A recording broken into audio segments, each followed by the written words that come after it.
주시는 말씀은 창세기 제48장 8절로부터 20절까지 말씀입니다. 스크린 보셔도 됩니다. 제가 봉독합니다. 이스라엘이 요셉의 아들들을 보고 이르되 이들은 누구냐? 요셉이 그의 아버지에게 이르되 이는 하나님이 여기서 내게 주신 아들들이니이다. 아버지가 이르되 그들을 데리고 내 앞으로 나오라. 내가 그들에게 축복하리라. 이스라엘의 눈이 나이로 말미암아 어두워서 보지 못하더라. 요셉이 두 아들들을 이끌어 아버지 앞으로 나아가니 이스라엘이 그들에게 입맞추고 그들을 안고 요셉에게 이르되 내가 내 얼굴을 보리라고는 생각하지 못하였더니 하나님이 내게 내 자손까지도 보게 하셨도다.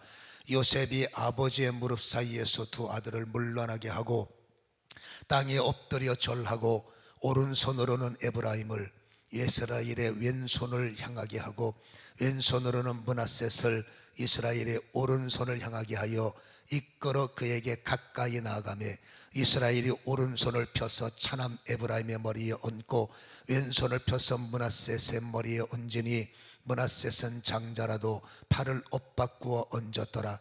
그가 요셉을 위하여 축복하여 이르되 내 조부 아브람의 하나님의 아브람과 아버지 이삭을 섬기던 하나님, 나의 출생으로부터 지금까지 나를 기르신 하나님, 나를 모든 환난에서 건지신 여호와의 사자께서 이 아들에게 복을 주시오며 이들로 내 이름과 내 조상 아브람과 이삭의 이름으로 칭하게 하시오며 이들이 세상에서 번식되게 하시기를 원하나이다. 요셉이 그 아버지가 오른손을 에브라임의 머리에 얹은 것을 보고 기뻐하지 아니하여 아버지의 손을 들어 에브라임의 머리에서 므낫셋 머리로 옮기고자 하여 그의 아버지에게 이르되 아버지여 그리마옵소서. 이는 장자이니 오른손을 그의 머리에 얹으소서 하였으나 그의 아버지가 허락하지 아니하며 이르되 나도 안다. 내 아들아 나도 안다. 그도 한 족속이 되며 그도 크게 되려니와 그의 아우가 그보다 큰 자가 되고 그의 자손이 여러 민족을 이루리라 하고 그 날에 그들에게 축복하여 이르되 이스라엘이 너로 말미암아 축복하기를 하나님이 내게 에브라임 같고 므낫셋 같게 하시리라며 에브라임을 므낫셋보다 앞세웠더라. 아멘. 찬양 받으실 하나님 감사합니다. 말씀을 들을 귀가 열리게 하시고 깨닫는 마음을 주시고 우리의 심령 속에 성령의 기름 부음을 통하여 말씀하시는 성령과 아버지 하나님이 하나가 되게 하시고 다시 한번 보좌의 기름 부음이 예배 가운데 임하게 하셔서 약한 것, 무기력한 것, 부족한 것 채우시고 새 힘을 얻게 하여 주옵소서. 1번만 기도하겠습니다. 할렐루야. 살아계신 아버지 하나님, 아버지 예배 가운데 운행하시고 한 사람 한 사람 장악하셔서 아버지 기름을 부어 먼저 눈이 열려 주님을 보게 하시고 귀가 열려 음성 듣게 하시고 심령의 깊은 것에 은혜를 부어서 말씀을 받는 옥토가 될 수 있도록 도와주시되 아버지 가슴 깊은 것에 아멘이 선포되며 아버지 깨달아가는 하나님의 사람들로 하나님 보시기에 합당한 자가 되도록 도와주셔서 하늘의 신령한 땅의 기름진 축복의 사람이 될 수 있도록 은혜 베푸시기를 원합니다.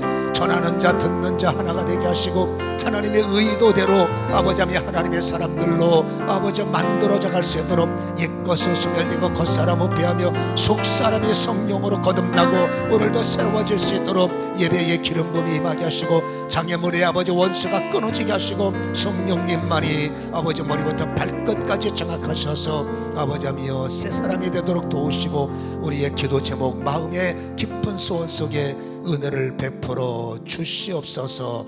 예수님의 이름으로 기도하옵나이다.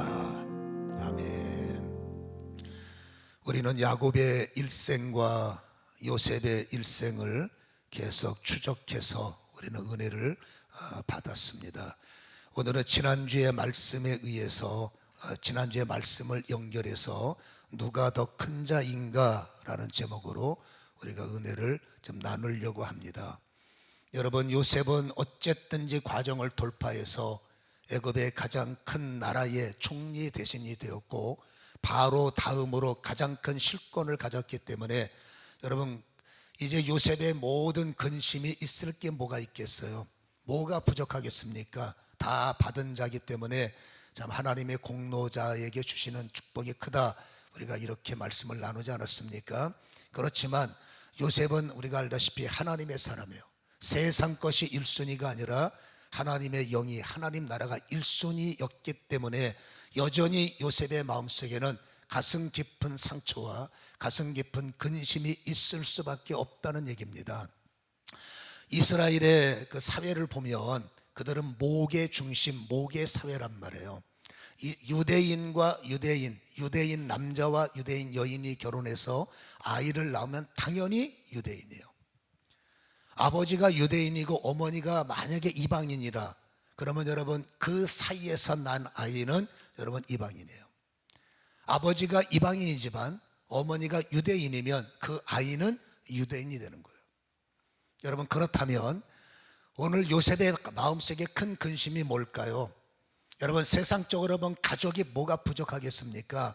그렇지만 그 마음속에 신앙의 1순위가 분명히 있기 때문에 여러분, 그는 애굽의 바로 왕에게 최고의 인정을 받아서 바로 왕이 중매를 했어요.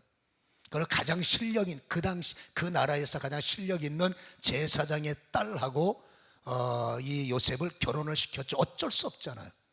요셉이 왜 야곱의 아들 지파에서 카운트에서 빠졌는지 우리가 지난주에 나누지 않았습니까? 요셉의 사명은 이제 애굽 사명이란 말이에요. 애굽에서 야곱의 백성들이 하나님께서 아브라함에게 이삭과 야곱에게 약속하신 하늘의 별처럼 바다의 허라처럼 허다한 여러분 이 족속의 그 번영을 이루기 위해서는 사막 땅 갖고 안 되는 거예요.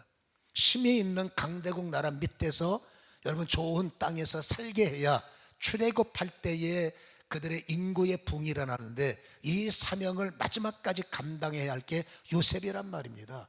그러니까 지난주에 말씀드렸죠. 하나님 나라를 이루는 최고의 1등 공로자는 당연히 요셉이다. 공로자에게 하나님께서 상을 주시는 건 당연한 것이 아니냐, 우리가 지난주에 그 말씀을 나눴습니다. 여러분, 요셉이 하나님의 복을 받고 애굽 땅에서도 복을 받아 부족함이 없지만 요셉의 근심은 딱 한 가지가 남은 거예요. 왜냐하면 우리 아들이 혼혈아예요. 어쩔 수 없는 상황입니다. 요셉은 죽을 때까지 여기서 죽어야 돼요. 애굽 땅에서 야곱의 형제들이, 백성들이 잘 살아갈 수 있도록 그 주투조를 놓고 세우는 것이 요셉의 죽을 때까지 야곱의 사명이, 애굽의 사명이란 말이에요. 그러다 보니 어쩔 수 없이 두 아들이 혼혈하기 때문에 여러분 이게 얼마나 본인으로 볼 때는 마음속에 아픔이 되겠습니까? 우리 아들이 유대인의 혈통으로 이스라엘의 혈통으로 살아야 되는데 혼혈의 혈통을 가졌으니 얼마나 이것이 마음에 상처가 되겠습니까? 당연히 기도할 수밖에 없을 것이고 무슨 방법 없어요. 혼혈을 어떻게 하겠습니까? 어떤 길도 없지요. 그러나 여러분 방법이 없다고 기도까지 멈추면 되겠습니까? 하나님의 창조의 성격은 특별했고 또 여러분 야곱이 어떻게 부유해졌는지, 어떻게 하나님의 DNA를 뒤집어서 말이 안 되는 사건을 일으켰는지 여러분 요셉도 듣고 왔고 우리는 안단 말입니다. 그래서 세상에는 방법이 없고 길이 없을 때 성경에는 분명히 내가 길이잖아, 내가 문이잖아 라고 말씀하신 구세주, 구원의 주가 뭡니까? 구원의 주. 사람의 힘으로 안 되니 구원이 필요하고 사람의 능력으로 안 되니 사람의 힘으로 다 될 것 같으면 사람의 힘으로 천국 가고 사람의 힘으로 구원받고 사람의 힘으로 다 되면 여러분 교회 뭐하러 나오겠어요? 그러나 안타깝게도 시대가 발전되고 세상이 좋아져도 아직도 세상에는 안 되는 것 투성이죠. 그러니 여러분 하나님 나라는 지금도 우리에게 존재할 수밖에 없다는 거죠. 여러분 그래서 요셉은 끝없이 아마도 당신의 두 자녀 때문에 마음 아프게, 이 녀석들이 혼혈아가 됐으니 마음 아프게 기도했는데 그 마음의 깊은 상처와 깊은 염려가 여러분 해결이 되지 않았습니까? 지난주에 야곱이 기도할 때 두 손자들을 아들의 반열로 끌어올려서 너희들은 오늘부터 요셉의 아들이 아니다 나의 아들이다. 육으로 볼 땐 말이 안 되죠. 여러분 요셉의 아들은 총리의 아들이요, 요셉이라는 강대국의 최고의 엘리트 가정을 밟아서 내비둬도 두 아들의 장난은 열린 거예요. 근데 할아버지가 뭐라고 말합니까? 너는 요셉의 아들이 아니라 애굽의 총리의 아들이 아니라 오늘부터 나의 아들이 되어야 돼. 이거는 여러분 하나님의 계획이기도 하고 요셉의 가장 깊은 기도의 응답이기도 한 거죠. 그래서 지난주에는 이 두 아들이 12지파에 소속이 된 것을 우리가 나누지 않았습니까? 그러니까 이 요셉의 마음의 깊은 그 소원이 완벽하게 해결된 면을 우리에게 배경으로 보여주고 있는 거예요. 그게 지난주의 배경이에요. 오늘은 여러분 그 야곱이 그 두 아들에게 축복 기도하는 것, 하나님의 은혜가 있는 사람들은 영이 흐른다, 스피릿이 흐르기 때문에 가정에서는 믿는 가장의 아버지를 통해서 스피릿이 흐르고 믿음의 부모를 통해서 스피릿이 흐른단 말입니다. 그러니까 여러분 야곱은 어떤 사람입니까? 하늘의 사람이요, 은혜의 사람이죠. 신령한 분이죠. 그러니까 그 야곱이 우리의 두 아들을 자기들의 아들로 삼으시고 또 축복기도 해주는데 이거보다 좋은 게 어디 있어요? 그래서 요셉은 감사하는 마음으로 아버지께 절을 하고 그리고 기도를 받도록, 유대인의 특징은 오른손입니다. 여러분 하나님은 오른편 보좌를 강조하기 때문에 장자는 무조건 오른손에게 안수를 하고 차자는 왼손에 안수를 받는, 이게 그들의 영적 여러분 중심이란 말이에요. 그래서 당연히 요셉도 그런 개념이 있기 때문에 아버지의 오른손에 므낫셋이 장자이기 때문에 앉혔고 아버지의 왼손에 에브라임은 차남이기 때문에 앉혔단 말입니다. 이 두 사람을 안수하는데 손만 뻗으시면 되는 거예요. 근데 야곱이 눈이 어둡다고 했잖아요.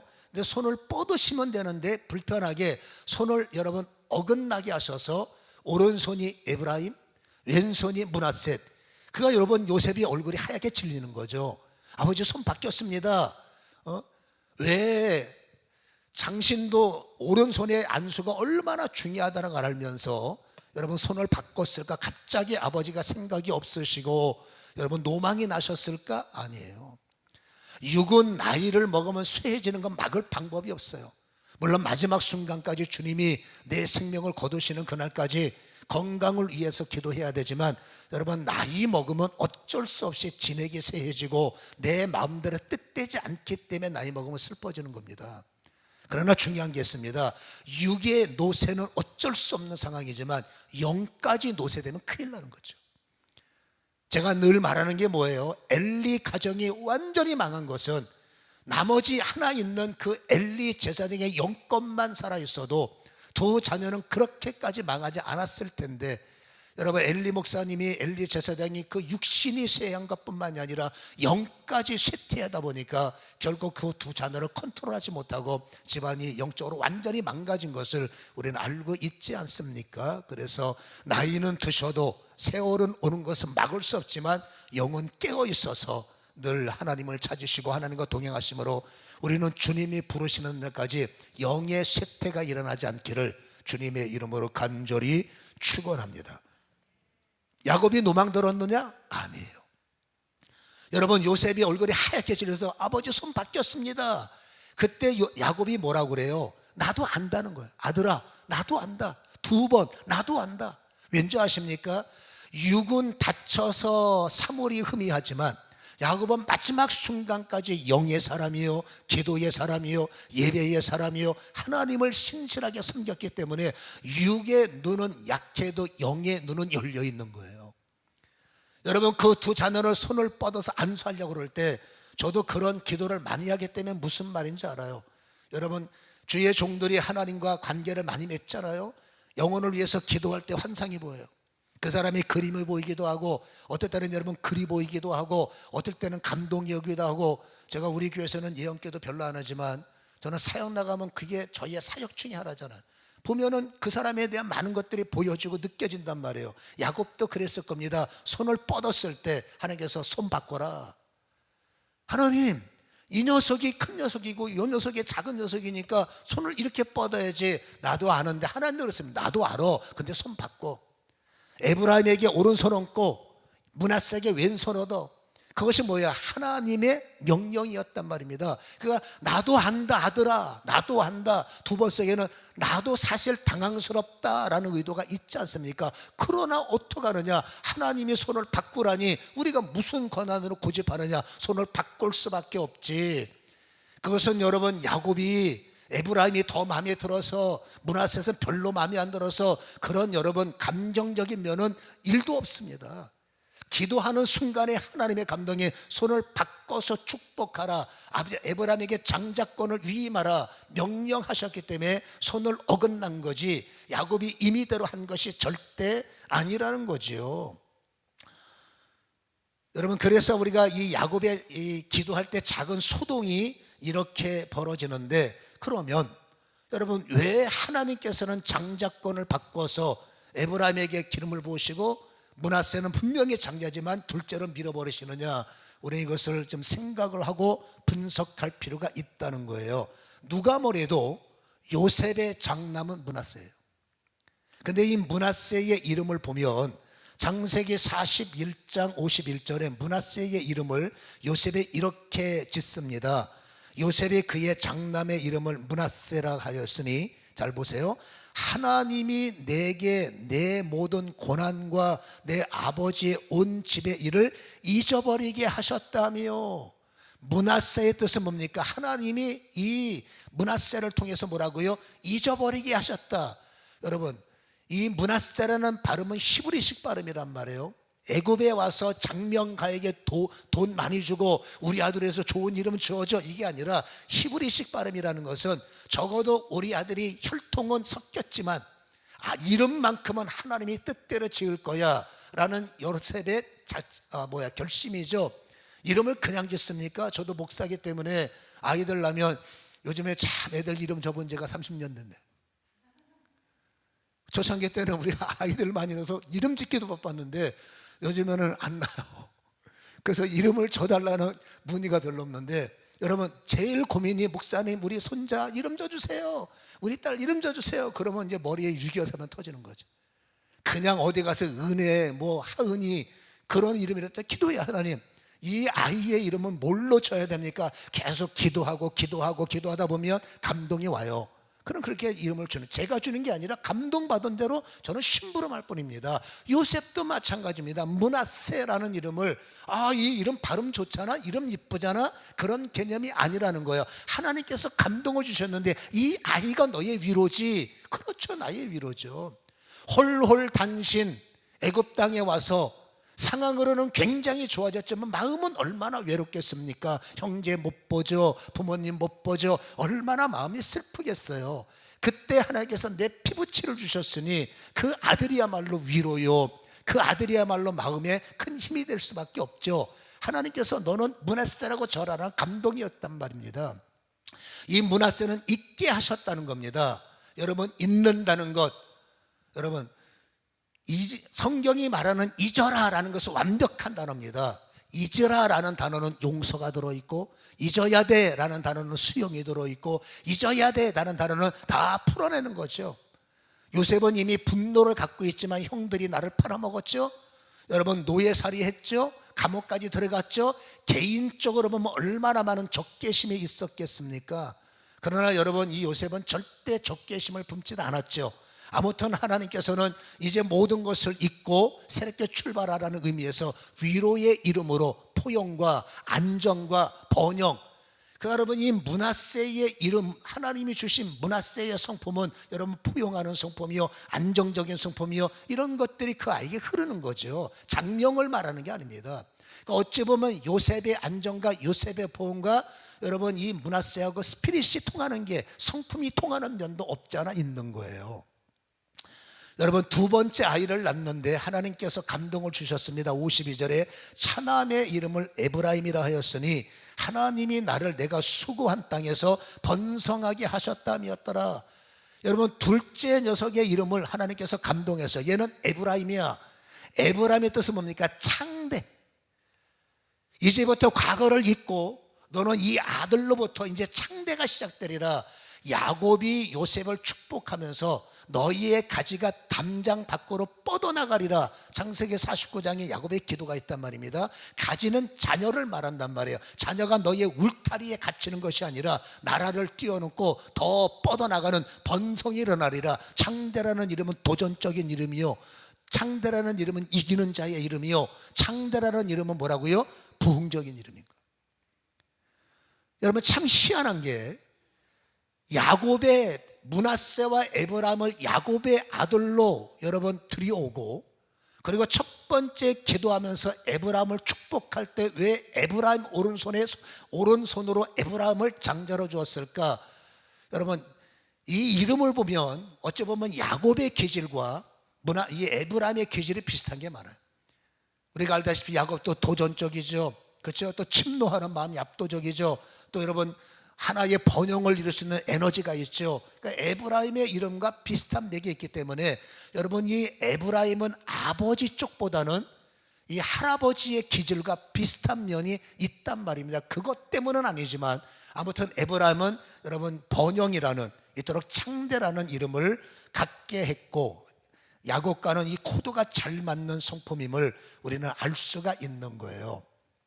여러분, 성경에 보면 장자의 명분을 뒤집는 경우가 계속 나오죠. 첫 번째는 가인이 장자였는데 나쁜 사람인 거예요. 어떻게 여러분 우리가 하는 말로 나쁜 놈이 장자가 될 수 있습니까?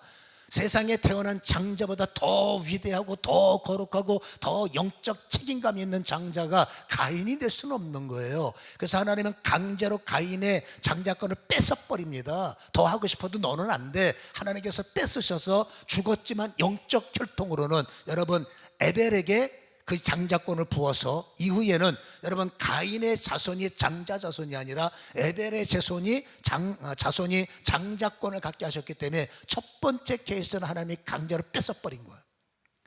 두 번째는 아브라함의 아들이 큰아들이 이스마엘이고 둘째 차남은 이삭이지만 여러분, 이것은 아브라함이 생각을 잘못해서 약속의 자녀가 아니라 육체의 자녀를 낳음으로 장자는 여러분 이스마엘이지만 약속의 아들 이삭이 장자권을 받을 수밖에 없는, 이렇게 말하는 겁니다. 이스마엘은 가짜죠. 장자권을 받는 일은 가짜이기 때문에 영적 장자권은 이삭에게 넘어가는 케이스란 말이에요. 그 다음에 세 번째가 뭡니까? 우리가 잘 아는 대로 에서와 야곱이에요. 여러분, 에서는 하나님 일에 대한 가치가 없어. 에서는 세상에서 돈 버는 재주권이에요. 익숙한 사냥꾼, 돈 버는 일에 탁월한 성품을 갖고 있어요. 돈 잘 벌고 세상에서 명성이 있고 돈 있으면 인기 있죠. 돈 많으면 가는 것마다 환영받죠. 그러니 여러분, 따분하게 교회를 왜 다닙니까? 뭐하러 교회 가서 여러분 알지 못한 소리 듣다가 여러분 고개 숙이고 오겠습니까? 이거 징그러운 거죠. 그러니까 나 그런 거 필요 없다. 나는 내신 갖고 살 수 있고 나는 내 능력 갖고, 왜? 영혼이 없으니까. 구원이 뭔지, 영의 스피릿 세계가 뭔지를 모르기 때문에 에서는 하나님의 장자권을 경홀히 우습게 여겼다는 겁니다. 그러니 교회 오겠어요? 그러니까 여러분, 자기가 싫다니까 하나님께서 그럼 하지마. 그래서 여러분, 자기가 싫다니까 뺏어서 여러분 장자권을 삼아했던 애굽에게 부어줬죠. 여러분, 므낫세의 경우가 어디에도 해당이 안 되는 거예요. 므낫세가 뺏길 만한 나쁜 짓을 했습니까? 아니면 여러분 가짜입니까? 오리지널이잖아요. 그리고 나 장자권 싫어요 라고 거부를 했습니까? 얼마나 순종적인 사람이 므낫세십니까? 물론 여러분, 야곱의 12명의 아들들도 사건이 벌어지는 거죠. 원래 따지면 야곱의 첫째 아들 르우벤이 장자잖아요. 근데 르우벤도 여러분 역시 실수하는 겁니다. 장자권은 거룩해야 되고 장자권은 책임 있어야 되고 장자는 자기 역할을 다 해야 되는데, 여러분 이 르우벤에 대해서는 역대상 5장은 이렇게 말합니다. 들어보세요. 1절에 이스라엘의 장자 르우벤의 아들들은 이러하니라. 르우벤은 장자라도 그의 아버지의 침상을 더럽혔으므로 장자의 명분이 이스라엘의 아들 요셉의 자손에게로 돌아가서, 자, 역대기는 역사의 기록이란 말이에요. 성경의 역사. 이 역사는 뭐라고 말하냐면 르우벤의 장자권은 끝났다는 거예요. 그리고 이 장자권이 누구에게 돌아가느냐? 요셉의 자손들, 다시 말해서 요셉의 아들들. 오늘 보니까 성령의 감동으로 요셉의 아들 에브라임에게 장자 명분이 옮겨졌다, 이렇게 말을 하지만 이게 족보가 좀 복잡해집니다. 2절에는 유다는 형제보다 뛰어나고 주권자가 유다에게서 났으나 장자의 명분은 요셉에게 있느니라. 여러분, 제가 유다 설교했죠. 창세기 37장과 창세기 39장 사이에 왜 생뚱맞게 유다가 들어가 있습니까? 그러나 유다는 요셉의 가는 길을 예비한 자요. 어쨌든지 요셉이 하나님의 일을 할 수 있도록 여러분 하나의 역할을 감당하기도 했고, 그의 연약함은 하나님 앞에 회개했기 때문에 여러분 그 야곱이 기도할 때 유다에게 뭐라고 해요? 너는 형제들의 머리가 될 거다. 나중 먼 옛날 먼 미래 요한계시록 결국 유다가 장자가 돼요. 우리가 다음 주에는 아마 다음 주에는 이 사건을 한 번 더 조명을 해볼까 싶은 생각이 드는데, 아무튼 여러분 어쨌든지 에브라임은 결국 나중에는 여러분 말로가 별로 안 좋아요. 그러나 가정 속에는 아무튼 여러분 그 루벤의 장자권이 박탈당하고 하나님은 1등 공로자 하나님 나라를 이루고 애굽 땅에서 이스라엘 백성들이 창대하도록 결정적인 인생을 헌신해서 만든 사람이 요셉이기 때문에 하늘의 공로자인 요셉을 하나님께서 후원하시고 하나님께서 밀어주시니 누가 여러분 당할 수가 있습니까? 요셉이 살아있는 동안에. 그래서 여러분 이 야곱의 12 아들의 장자권도 이러한 연고기 때문에 죄 많은 루벤 걸 뺏어서 여러분 하나님께서 에브라임에게 부어주셨는데, 요셉이 볼 때는 이것도 참 마음이 괴로운 거죠. 아니 므낫셋이 장자인데 아버지 그거 바꾸면 어떡합니까? 라고 말했을 때 하나님의 감동이 겁니다. 어떡하니? 하나님이 그렇게 하신다는데. 므낫셋이 모자라고 므낫셋이 어딘가 여러분 세상 말로 여러분 똑똑하지 못하고 영적으로 흠이 많고 뭔가 죄는 안 돼, 이렇게 흠이 있다면 조금 이해가 되는데, 므낫셋도 나중에 사사기 보세요. 용감합니다. 므낫셋 똑똑합니다. 장자해도 부족함이 없지만은 하나님의 주권이란 말입니다. 이것은 므낫셋이 부족해서 뺏은 것이 아니라 모자라서 하지마가 아니라 너 나중에 해가 아니라 므낫셋도 똑똑하지만 하나님께서 주권으로 에브라임에게 기름을 부어, 이 주권은 우리가 어찌 왜라는 단어를 쓸 수가 없는 거죠. 그러니까 여보세요, 야곱 보세요. 이게 아닌데, 하지만 여러분 나도 알아, 이게 아닌 줄 나도 알아. 그러면 어떡하냐? 하나님께서 부으라니까 부어야지. 그래서 야곱은 아멘만이죠. 하나님께서 부으랜다. 요셉도 므낫셋이 얼마나 억울합니까? 아무 짓도 안 했는데 하루아침에 장자권이 뒤바꾸고 여러분 자기 인생은 동생으로 밀려버리고 아버지의 모든 권한은 여러분 동생에게 가버리니 므낫셋이 흥부가 기가 막힌 거죠. 그러나 므낫셋 보세요. 한 번도 거기에다 찍소리하지 않고 하나님의 주권이라는 말씀 앞에, 하나님의 주권이라는 명령 앞에 그대로 순종한다 그 말이에요. 여러분 세상은 1등만 기억되는 세상이에요. 2등 필요 없습니다. 유명한 실력 있는 어떤 정치인이 얼마 전에 그럽니다. 그까짓 거 2등에서 뭐하냐, 1등 해야지. 참 여러분 세상으로 볼 때는 똑똑한 말처럼 보이지만 여러분 신앙인의 우리가 가져야 할 사상 하나가 있습니다. 그게 뭐냐면 여러분 하나님이 기억하시는 1등이어야 돼요. 땅에서 승리자도 중요하지만 여러분 더 중요한 것은 하늘의 승리자가 될 때 하늘의 문을 누가 여느냐? 하늘의 승리자가 여는 거예요. 여러분 요셉은 패배자 같았습니다. 과정이 그렇잖아요. 그러나 결국 하늘의 문을 연 것은 땅에서 패배자처럼 보였던 요셉이 하늘의 문이 열리니 형제의 머리가 되고 하늘의 문이 열리니 형제보다 리더가 되지 않습니까? 그러니까 우리는 땅에서 똑똑하고 땅에서 머리 좋고 땅에서 잘 나가는 인생은 세상에서는 인정받지만 하나님은 너무 똑똑하고 자기 고집이 있고 자기 생각이 있으면 나중에 에브라임이 그 꼴당해서 망하는 거예요. 여러분 하늘에서 누가 더 큰 자나 에브라임입니까? 하늘에서 누가 더 큰 자나 그 사람입니까? 하나님께서 인정하는 큰 자가 되셔야 돼요. 여러분 저는 그렇게 볼 때 이 므낫셋을 통해서 우리에게 주시는 은혜가 크다는 것을 알 수 있는데, 신명기 33장 17절에 보면 여러분 모세 목사님이 이렇게 기도를 합니다. 에브라임의 자손은 만만이요 므낫셋 자손은 천천이라. 이것을 활용해서 이후에 다윗은 만만이요 사울은 천천이요 라는 말이 한 번 더 나오지 않습니까? 여러분 모세도 므낫셋은 천천밖에 안 되고 에브라임이 만만을 인정하는 거예요. 근데 여기서 중요한 게 한 가지 있습니다.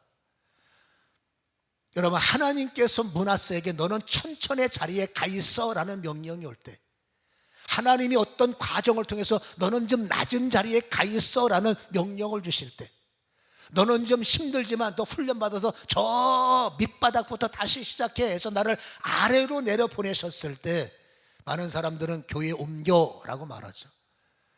이건 교회 옮겨야 돼. 내 인생에 자꾸 다운되는 거 보니까 교회 옮겨. 이래야 돼 저래야 돼. 세상은 여러분 1등만 기억하는 시대에서 내가 왜 1등이 안 되고 자꾸 주를 믿는데, 그럼 1등 되려고 주를 믿습니까?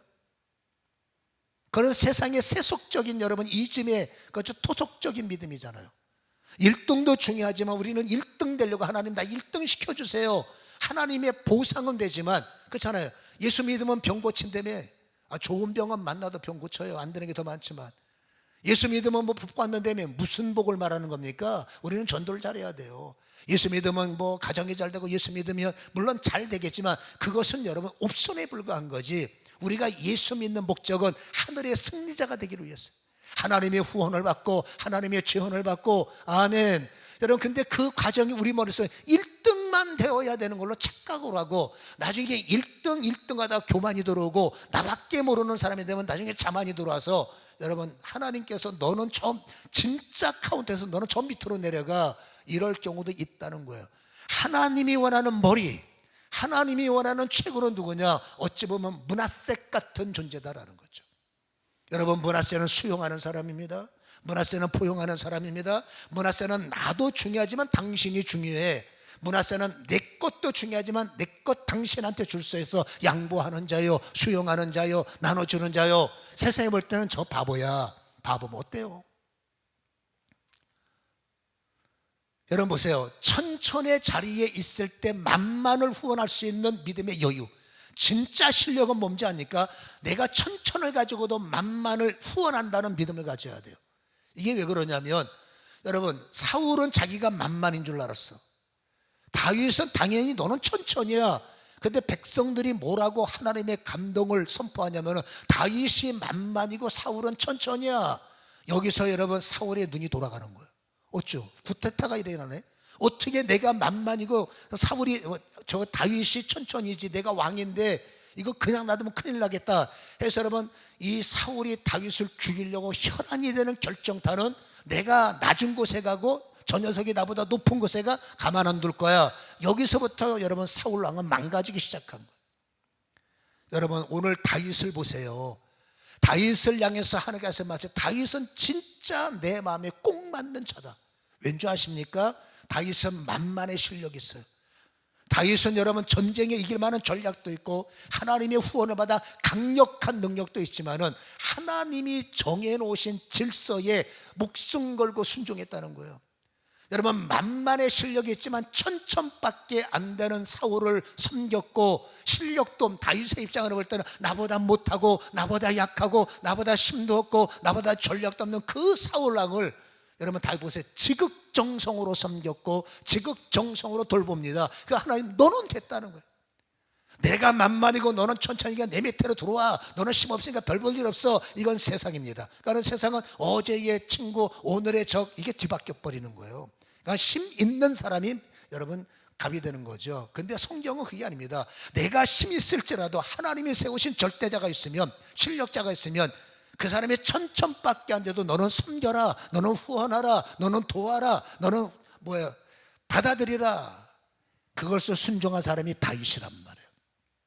그때 다윗의 역사는 우리가 알다시피 얼마나 승리자의 이름을 올립니까? 오늘 이 므낫셋도 마찬가지예요.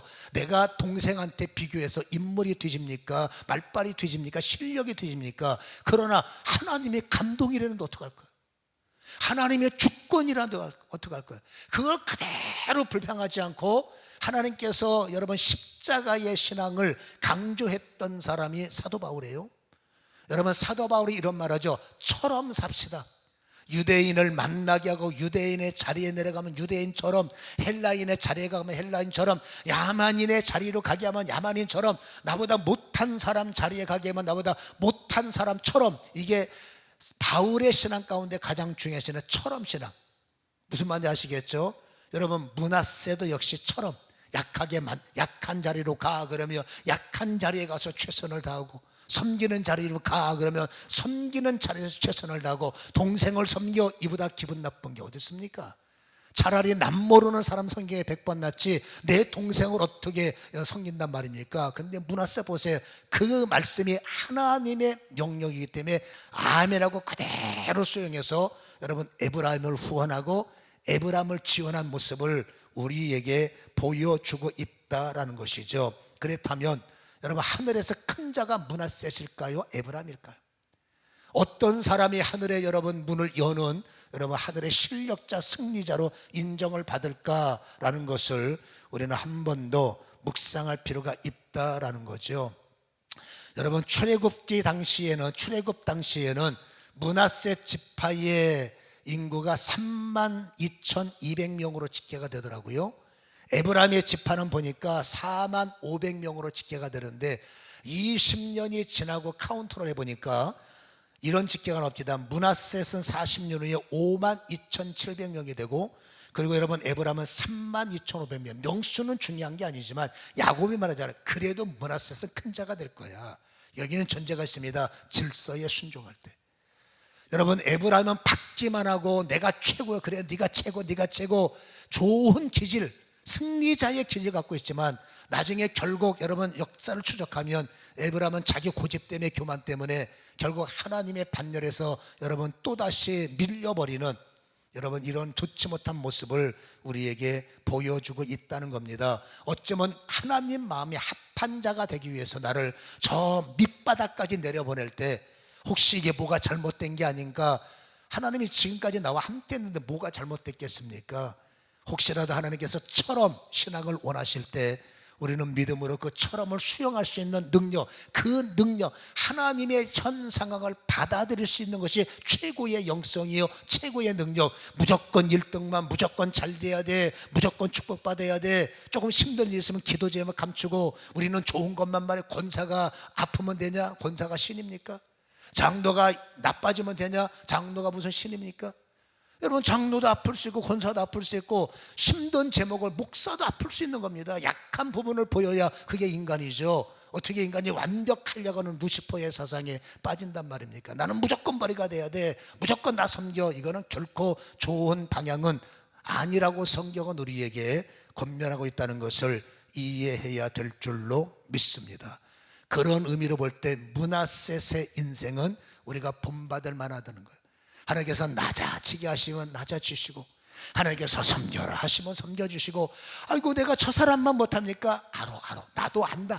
하나님이 나도 안다. 지금은 섬길 타이밍이니까 섬겨할 때 이해하고 하나님의 말씀을 수용할 수 있는, 낮은 자리까지 내려갈 수 있는 그 실력을 갖출 때 하나님은 네가 하늘의 승리자다 라는 인침의 역사가 일어난다는 것을 기억하시기를 주님의 이름으로 간절히 축원합니다.